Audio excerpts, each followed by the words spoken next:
During their 4-month reign of terror across LA from October 1977 to February 1978, the Hillside Stranglers raped, tortured, and murdered over 12 women between the ages of 12 to 28. When the cousins were finally unmasked, Kenneth Bianchi and Angelo Buono Jr., LA was able to breathe a sigh of relief, at least for some time.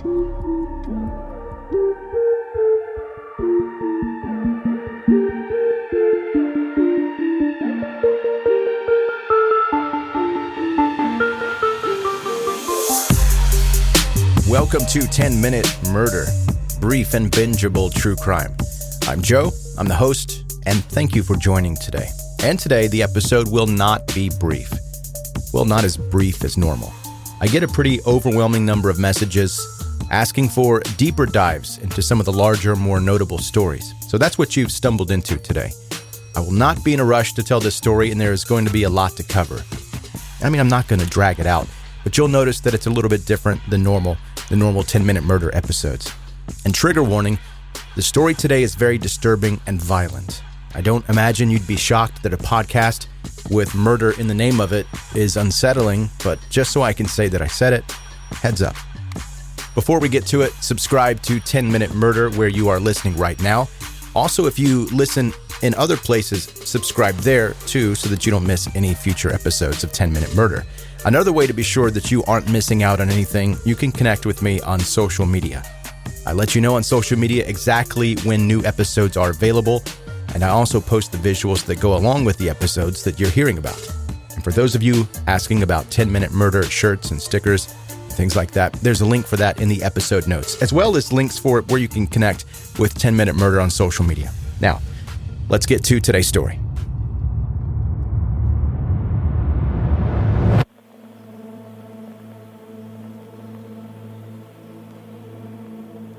Born in Rochester, New York, on May 22, 1951, Kenneth Alessio Bianchi was the child of a single alcoholic sex worker. He was quickly adopted by Nicholas and Frances Bianchi when he was just 3 months old. And from that early age, it was clear that Bianchi had many developmental and behavioral issues that his parents struggled to cope with.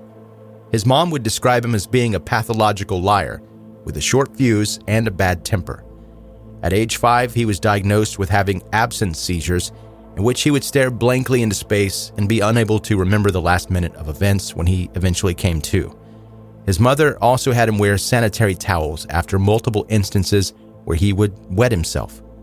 It was at this point that even doctors would note that Frances Bianchi, his mother, was struggling to cope with her son. Bianchi fell behind at school and had trouble making and keeping friends. Although he had a very high IQ for his age, he fell behind academically, and in 1957, at the age of 6, he was enrolled in a private local Catholic school.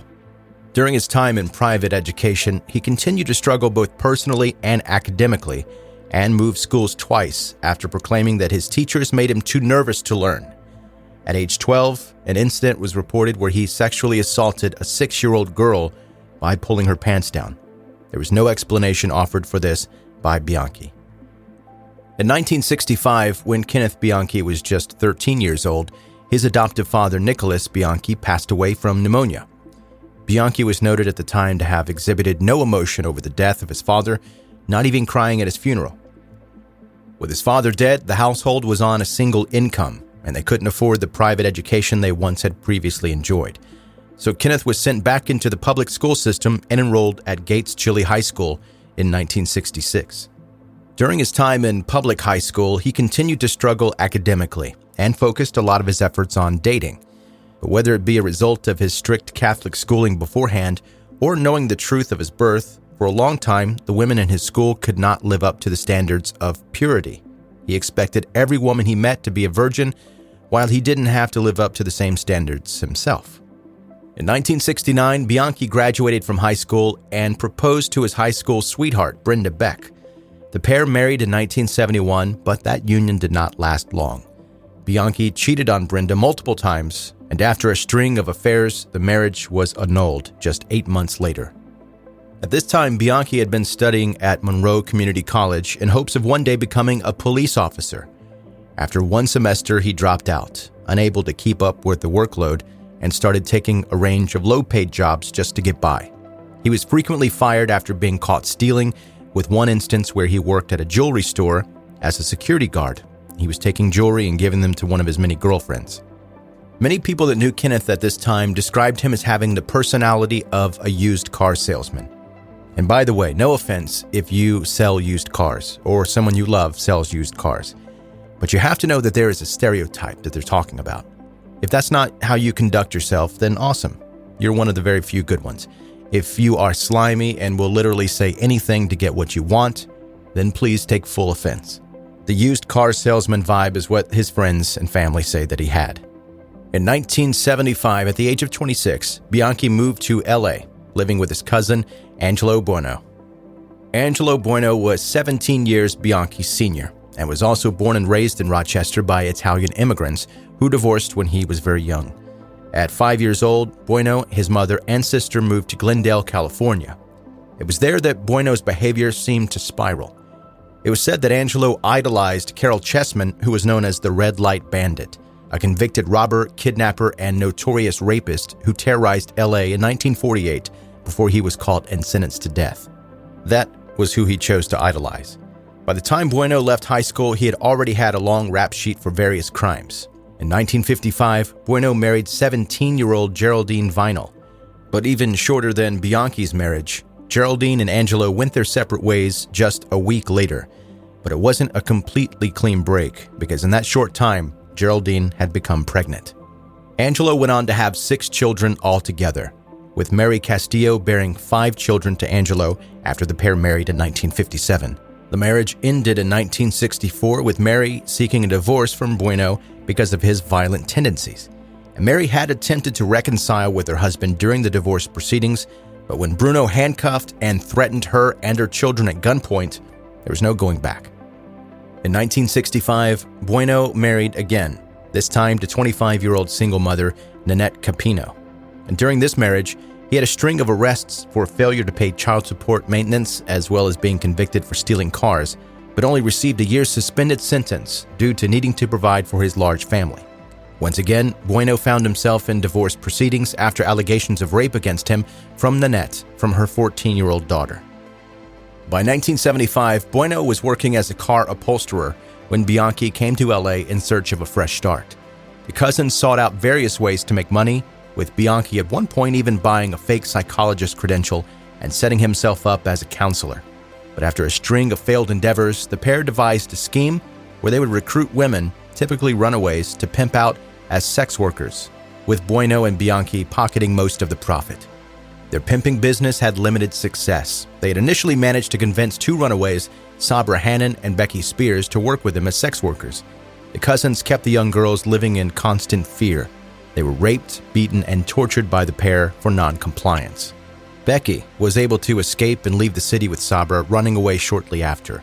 With no girls to pimp out, the cousins soon dried up, made worse by the fact that Bianchi, who was already struggling financially, had his car repossessed.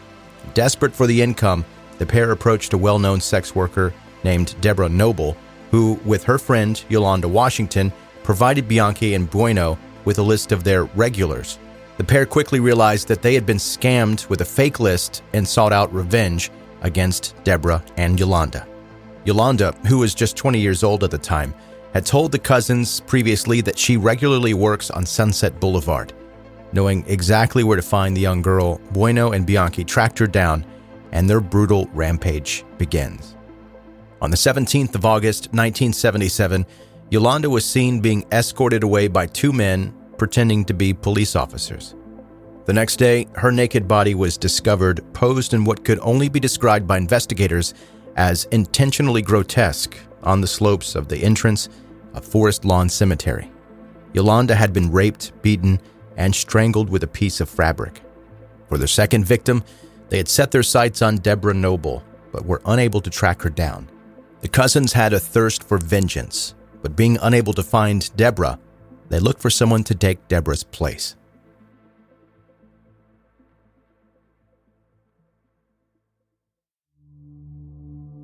On October 31st, 1977, Judy Miller, a 15-year-old Hollywood high school student, sex worker, and runaway, was last seen leaving a local fish and chip shop. Carney's Diner, close to Sunset Boulevard, at around 9 p.m. Shortly after leaving, she was approached by Buono and Bianchi, who flashed their fake police badges and escorted her to Buono's car upholstery shop. 8 hours later, Judy's body was found in the residential neighborhood of La Crescenta. She had been raped, sodomized, and strangled, and as with Yolanda Washington, she was laid out naked with marks on her wrists and neck. The cousin's third victim, another sex worker, 21-year-old Alyssa Caston, was savagely beaten, raped, and strangled.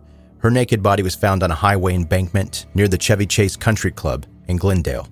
The police had picked up that the MO was similar in all of the murders to this point, but there was no panic from the public, and they didn't pay much attention to the crimes until their fourth and fifth victims. On the 18th of November, a high school student, 17-year-old Kathleen Robinson, was added to the growing list of murders. Kathleen was quickly followed by two more young victims, 12-year-old Dolores Cepeda and 14-year-old Sonia Johnson. The pair were last seen on the 13th of November 1977 on a trip to Eagle Rock Plaza. A witness reported seeing the pair get off a bus and go over to a sedan and speak to someone on the passenger side of the car. Their bodies were discovered by two little boys a week later. One of them, a 9-year-old, who was out treasure hunting in a mound of rubbish close to Dodger Stadium. The boy initially thought that he had found a pair of mannequins and had climbed up to have a closer look. It was only when he got closer that he realized that they weren't mannequins. They were the decaying bodies of Dolly and Sonia, who had been left to rot and were swarmed with insects. The investigators were instantly able to recognize the all-too-familiar MO and announced the danger to the wider public.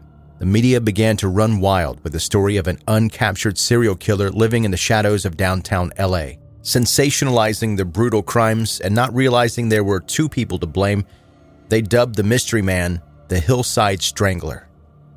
The media circus was made worse because on the same day that Sonia and Dolores were found, the decomposing remains of 20-year-old Christina Weckler were also discovered.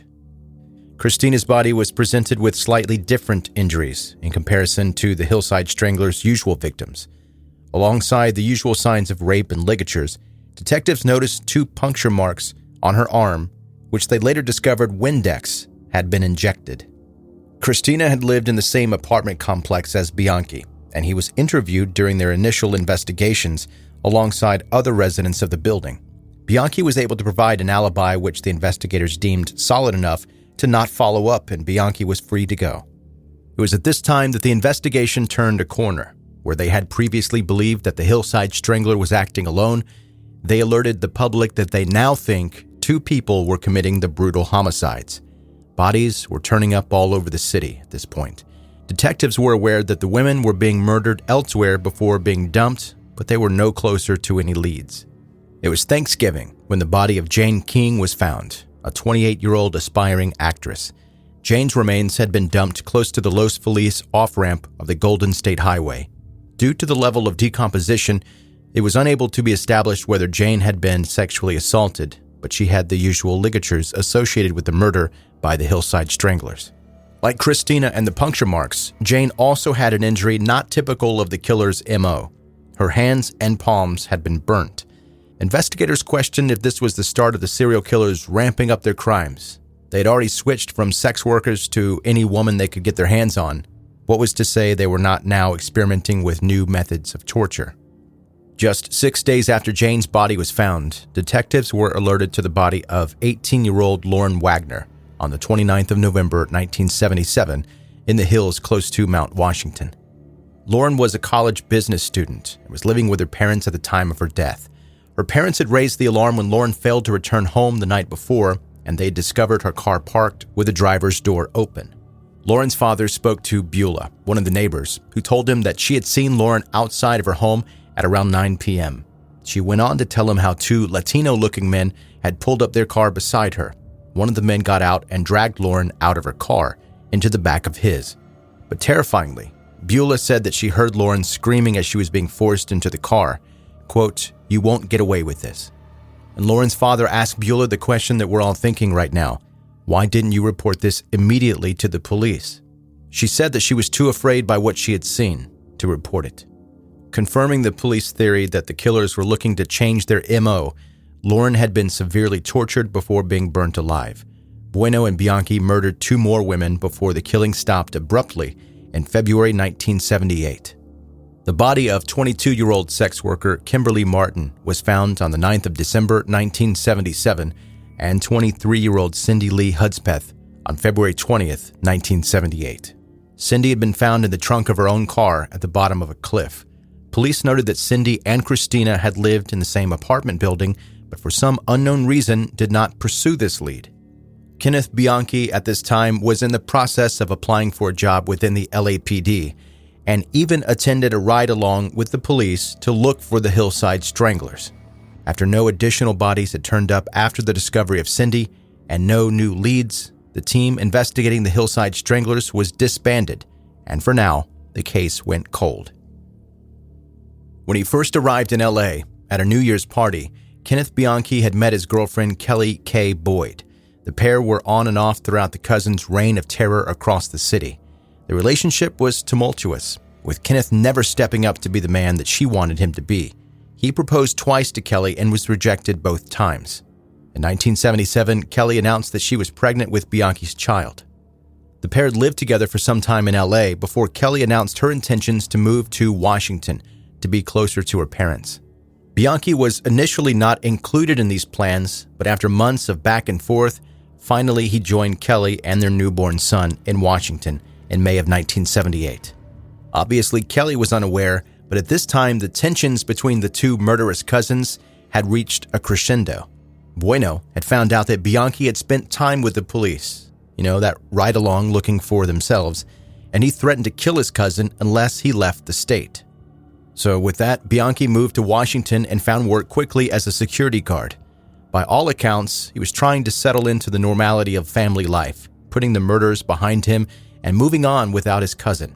It was in Bellingham, Washington that Bianchi accepted a position at the Whatcom County Sheriff's Reserve. However much Bianchi tried to settle into family life and put his past behind him, his taste for murder was not quelled, not completely. On the 11th of January 1979, Bianchi convinced 2 Western Washington University students, Karen Mandick and Diane Wilder, into coming over to his home under the guise of applying for a babysitting role. Once in the house, Bianchi pushed the pair down the stairs, raped and strangled the girls, killing both of them. It was at this point where his cousin was normally a big help, but without it, he failed to cover his own tracks. Kenneth placed both bodies in Karen's car. The 2 women were immediately missed, and when the usually punctual Karen failed to show up for work, her boss contacted the police and advised them that she had mentioned interviewing for a babysitting job a few days previously.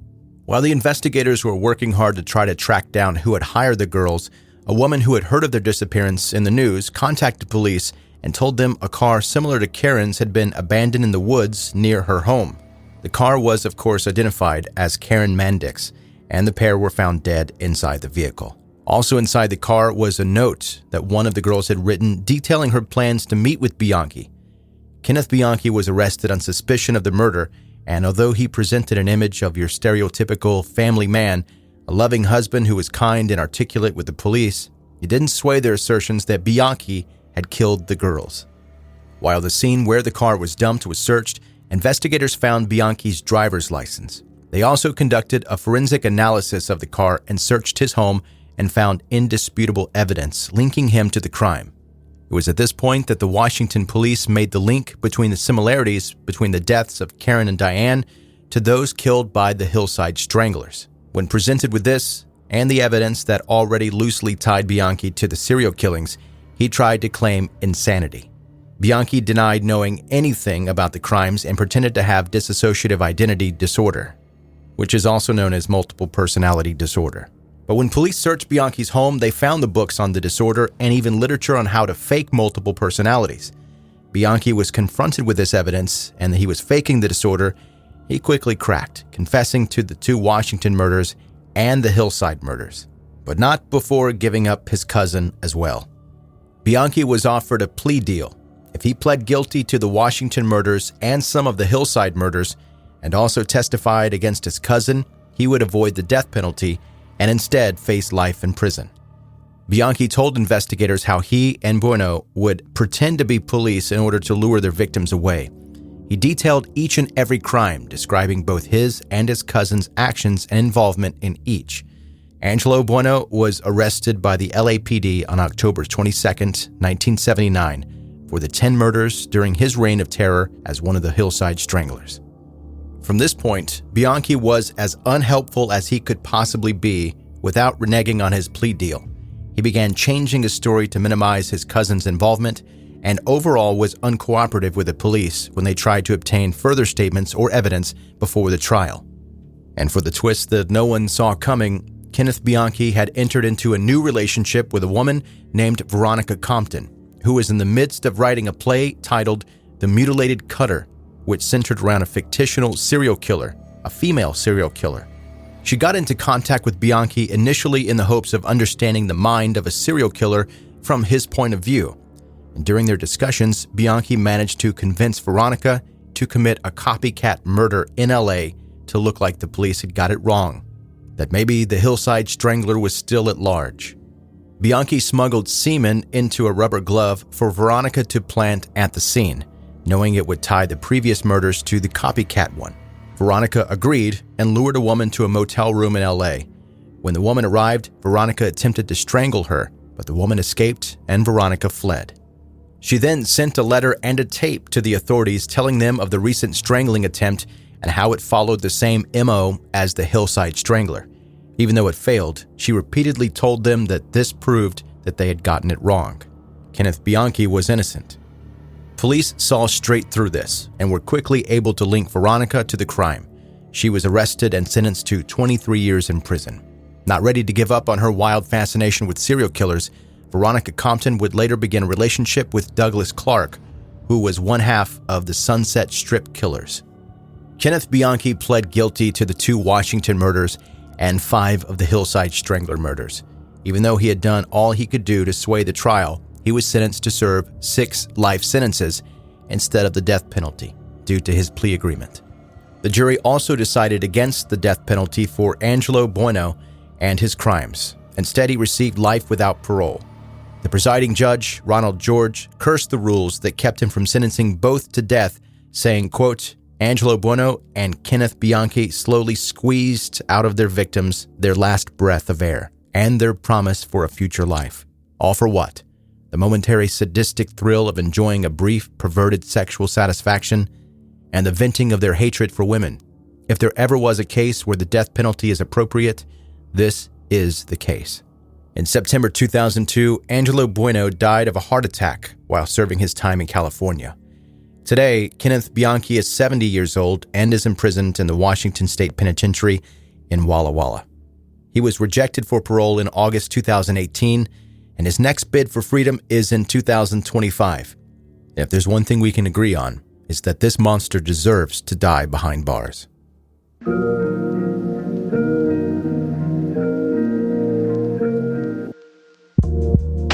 That's the story today. Thank you for listening if you've made it this far. Yeah, a little longer than normal, but I felt like the details of this story needed a little extra time. And let me know if occasional longer episodes like this are cool with you, or if you prefer them to be always short. There's no wrong answer here. Connect with 10 Minute Murder on social media and let me know in the comments of the post. By the way, if you've listened this far and have not yet subscribed to 10 Minute Murder, what are you doing with your life? I know you've been hurt in the past and have a commitment aversion. I get it. I promise I do. So let's do this. Subscribe now, and if you don't like the way things are going later on, if you're not having a Baja Blast, then ghost me. I won't even know, probably. Hey, again, thanks for listening. If you enjoyed it, I hope that you'll find a moment and leave a 5-star review. Let your friends know about 10 Minute Murder. You can find the links, if you need them, in the episode notes. Be safe and make good choices.